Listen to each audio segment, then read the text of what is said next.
போட்டு எல்லாத்தையும் வரல.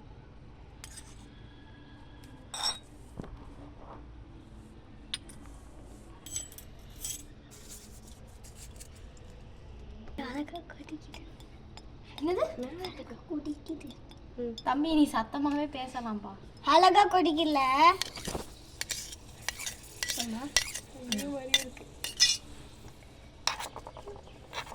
அப்படியே கவுந்துச்சுன்னா வேறோட இருக்குங்களா?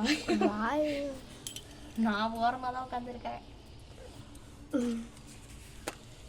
அதுக்கு மேலே அடுப்பை தூக்கவா சூடத்தை போட்டு விடு. ஆஃப் பண்ணிட்டியா? ஆல்ரெடி நான் ஒன்று போட்டேன், ஒன்று போடு. ஆஃப் பண்ணிட்டியா? இல்லை இல்லை இல்லையா? அது ஆஃப் பண்ணுடா. ஏய் சூடே ஆகல. சூடு பண்ணுங்க. என்னடா வச்சிருக்கீங்க கீழே? கீழே வந்து அடுப்பு